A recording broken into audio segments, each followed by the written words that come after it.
গণঅভ্যুত্থানে নেতৃত্ব দেওয়া তরুণদের রাজনৈতিক দল জাতীয় নাগরিক পার্টি আত্মপ্রকাশ করেছে। এতে নতুন দলকে যেমন অনেকেই স্বাগত জানিয়েছে, তেমনি এই খবর ফলাও করে প্রচার করেছে আন্তর্জাতিক গণমাধ্যমগুলো। এর মধ্যে আল জাজিরা, ব্লুমবার্গ, এপি ও রয়টার্সের মতো মিডিয়া এনসিপির আত্মপ্রকাশের খবর প্রচার করেছে।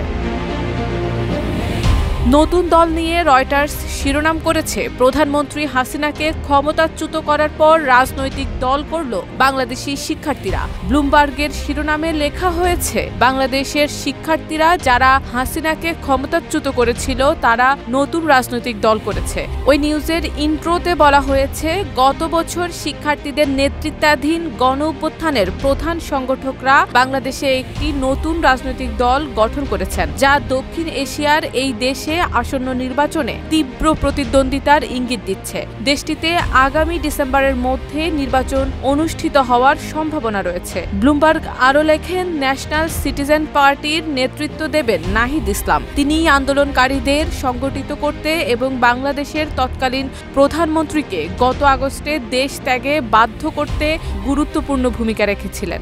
দেশ জুড়ে তোলপাড় ওয়ালটন ফ্রিজ কিনে আপনিও হয়ে যেতে পারেন মিলেনিয়ার। এছাড়াও এপি নিউজের শিরোনামে এসেছে, সাবেক প্রধানমন্ত্রী শেখ হাসিনাকে ক্ষমতাচ্যুত করা বিক্ষোভের নেতৃত্ব দেয়া বাংলাদেশি শিক্ষার্থীরা নতুন রাজনৈতিক দল গঠন করেছে। আল জাজিরা প্রতিবেদনে বলেছে, প্রধানমন্ত্রী হাসিনাকে ক্ষমতাচ্যুত করা বাংলাদেশি শিক্ষার্থীরা নির্বাচনে লড়তে নতুন দল গঠন করেছে। এদিকে নতুন দলকে রাজনৈতিক অঙ্গনে স্বাগত জানায় তারেক রহমান সহ আরও অনেকেই। তার মধ্যে ২৭ ফেব্রুয়ারি এক বর্ধিত সভায় বক্তব্যে বিএনপির ভারপ্রাপ্ত চেয়ারম্যান তারেক রহমান বলেছেন, বহুদলীয় গণতন্ত্রে বিশ্বাসী বিএনপি সব নতুন রাজনৈতিক দল ও সংগঠনকে স্বাগত জানায়, তবে নির্বাচনের মাধ্যমে গ্রহণ কিংবা বর্জনের চূড়ান্ত সিদ্ধান্ত জানাবে জনগণ।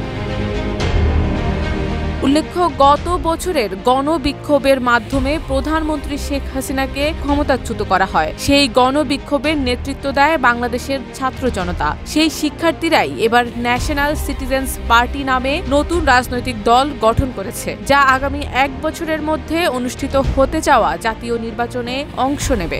দলটির আহ্বায়ক হিসেবে দায়িত্ব নেন সদ্য উপদেষ্টা পরিষদ থেকে পদত্যাগকারী নাহিদ ইসলাম এবং সদস্য সচিব হিসেবে আক্তার হোসেন। এরই মধ্যে গত শুক্রবার রাজধানীর সংসদ ভবনের সামনে মানিক মিয়া এভিনিউতে এক সমাবেশে আত্মপ্রকাশ করে নতুন দল ন্যাশনাল সিটিজেন্স পার্টির নেতারা জানান, তারা বিভেদের বিরুদ্ধে জাতীয় ঐক্যের রাজনীতি, দুর্নীতির বিরুদ্ধে স্বচ্ছতা ও সুশাসন এবং একটি স্বাধীন পররাষ্ট্রনীতি অনুসরণ করে দেশ গড়তে চান। শারমিন নিশু, ঢাকা পোস্ট।